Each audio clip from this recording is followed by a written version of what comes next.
Assalamualaikum warahmatullahi wabarakatuh. Kami dari kelompok 6 yang akan mempresentasikan materi terakhir dari mata kuliah Ekonomi Mikro, yaitu Pemimpin dan Perbaikan Perusahaan. Sebelumnya, perkenalkan terlebih dahulu anggota dari kelompok 6, yaitu yang terdiri dari Abdi Muhammad, Siti Syarifatul Qomariyah, dan Alia Faiza Zanaya. Menurut dari salah satu para ahli yang bernama Miftah Toha dalam bukunya yang berjudul Perilaku Organisasi, mengartikan bahwa pemimpin adalah seseorang yang memiliki kemampuan untuk memimpin, dalam artian kemampuan untuk mempengaruhi orang lain ataupun kelompok tanpa mengindahkan bentuk alasannya. Pemimpin juga bisa diartikan sebagai orang yang dapat mengatur, mengarahkan, mengorganisir suatu kelompok, baik itu organisasi maupun dalam suatu perusahaan, dan juga bisa diartikan sebagai kekuasaan atau posisi. Baiklah, selanjutnya saya akan menjelaskan tentang teori pemimpin dan kepemimpinan. Di sini ada 5 teori yang dimulai dari teori genetik sampai dengan teori kelompok. Yang pertama, teori genetik. Teori genetik berpendapat bahwasanya pemimpin itu dilahirkan, bukan dibentuk, atau menjadi pemimpin melalui jalur keturunan.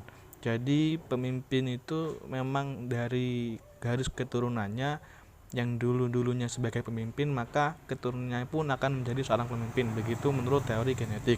Selanjutnya, teori sosial. Nah, teori sosial ini berpendapat bahwa pemimpin dibentuk oleh proses. Semua orang bisa atau berpotensi menjadi pemimpin yang didukung oleh faktor kondisi dan lingkungannya. Nah, berbeda dengan teori genetik, teori sosial ini lebih condong ke semua orang bisa menjadi pemimpin. Sedangkan teori genetik berpendapat bahwa hanya orang-orang tertentu dari keturunan tertentu yang bisa menjadi pemimpin. Sedangkan teori sosial mengatakan bahwa semuanya bisa menjadi pemimpin tergantung dari bagaimana kondisi dan lingkungan yang membentuknya. Kemudian selanjutnya, teori model kontingensi yang berpendapat bahwa kepemimpinan merupakan pendekatan dengan mendorong pemimpin untuk memahami diri sendiri. Jadi model kepemimpinannya adalah dengan pendekatan bahwa pemimpin harus mampu untuk memahami diri sendiri sebelum memahami orang lain. Selanjutnya, teori ekologi yang menyatakan bahwa seseorang bisa menjadi pemimpin atas dasar pengalaman kepemimpinannya, pendidikan, pembelajaran, dan sejauh mana ia berproses dalam menjadi pemimpin. Ya, hampir mirip dengan teori sosial, di mana lingkungan dan faktor kondisinya yang mempengaruhi seorang bisa menjadi pemimpin. Untuk teori yang terakhir, teori kelompok. Teori ini menjelaskan bahwa pemimpin dijadikan acuan atau dorongan untuk mencapai tujuan suatu kelompok.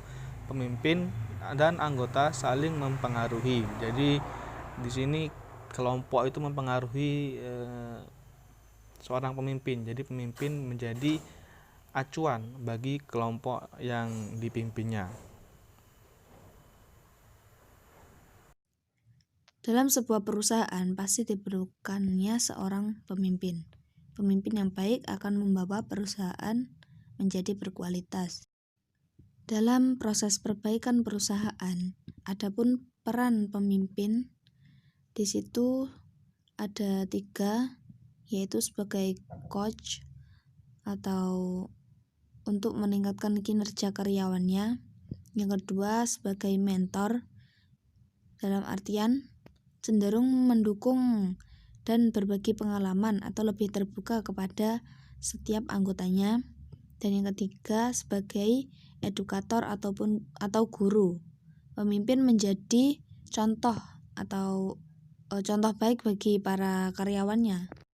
Pemimpin harus mempunyai ketiga peran tersebut jika ingin perusahaannya baik dan berkualitas, maka pemimpin juga harus bisa memberikan contoh kepada karyawannya dengan disiplin, tegas, terbuka. Namun terbuka tidak berarti terbuka, tidak ada batasnya.